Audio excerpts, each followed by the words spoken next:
It's a bait and switch behind the fake Uber Eats and Doordash restaurants that are making customers furious. And I'm sure delivery drivers as well. So delivery app users and drivers say they feel duped by a tide of seemingly independent restaurants that are actually fronts for major chains. How do you feel about that as a driver if you deliver for Uber Eats or Doordash? So Daniel Stamps thought he would be trying out something new when he logged onto Uber Eats this June and ordered delivery from an unfamiliar restaurant called It's Just Wings. When the food arrived, Sam says it was by far the worst wings I've ever seen, right?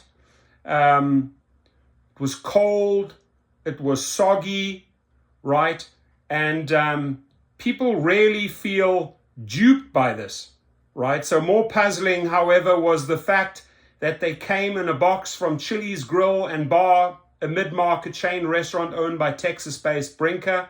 What Stamps didn't know when he ordered was that It's Just Wings is a virtual restaurant not only owned by the same company as Chili's, but actually cooking its food in the same kitchens.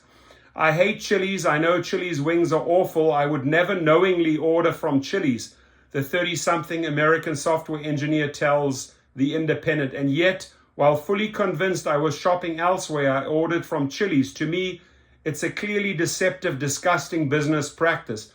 Virtual restaurant brands based in other establishment kitchens have proliferated wildly since the pandemic, alongside so-called ghost kitchens that have no public seating or frontage and exist purely to fulfill delivery orders on apps such as Uber Eats, DoorDash, and Grubhub. As well as It's Just Wings, there's Thrill Cheese, run by pancake chain IHOP, Pascali's Pizza and Wings, Chuck E. Cheese, Cosmic Wings, Applebee's, and the Burger Den and the Meltdown, both run by Denny's. How do you guys feel about this, right? Delivering food under another brand.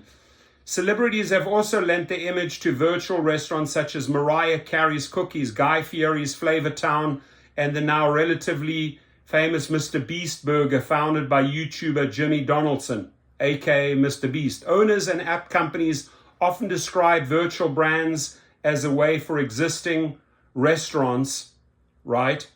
On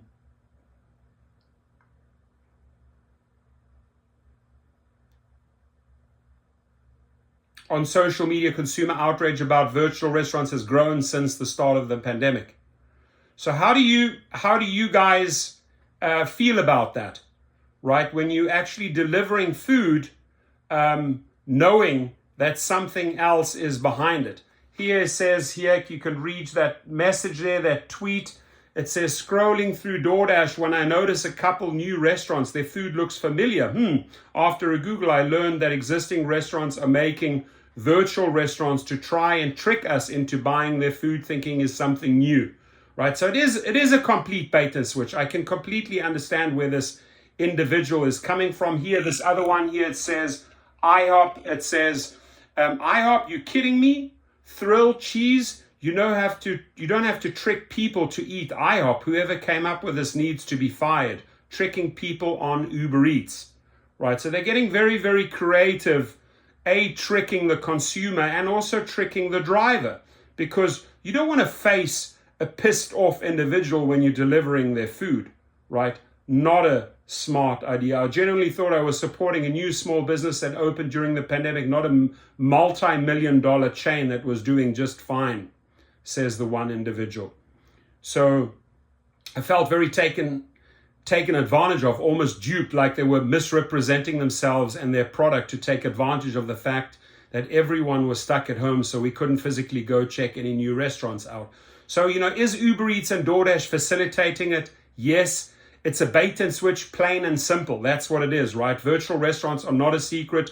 The business press regularly reports on new ventures by well-known chains, which sometimes win industry awards, and sometimes customers' confusion about the practice breaks into mainstream headlines. Virtual dining concepts, the company behind Mr. Beast Burger and Mariah's Cookies, proudly proclaims on its website that it offers traditional restaurant owners a low-risk, all-in-one solution to launch a profitable delivery-only concept. But the question is, ladies and gentlemen, does it classify as bait and switch? Yes, it does. And a spokesman for Uber Eats said that around 20,000 of the 800,000 restaurants on the app are virtual restaurant concepts, a majority of which operate out of existing brick and mortar restaurants, right? These restaurants often have a particular style of eye-catching names. Badass breakfast burrito, burger slob, pimp my pasta, right?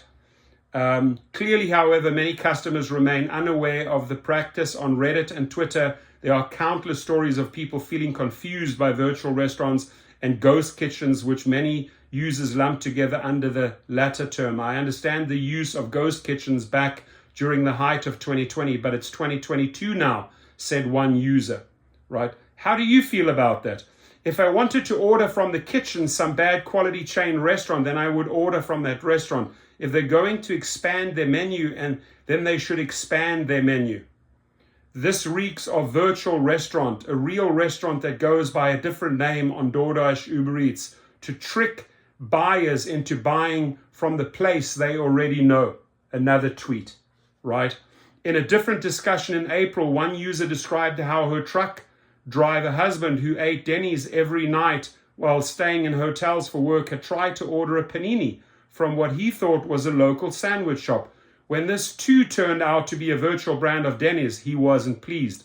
Many people argue that virtual restaurants should have to disclose their host kitchen on delivery apps. This is what they need to do. Uber Eats, DoorDash, listen up. If you're going to come up with some bullshit ghost name, you have to disclose where it originally comes from. At this point, if it's a place you haven't heard of, check the address on Google. I forgot to do this one time, and I just literally got the worst and most overpriced breakfast tacos I've ever had from a damn gas station. Others spoke of feeling so deceived. One user joked, if you don't like the food somewhere, you order from somewhere else, and the same food arrives.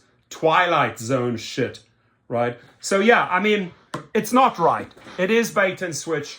Uber Eats, Grubhub, DoorDash, you got to change your ways. This is absolute BS. Sorry. Stop the bait and switch.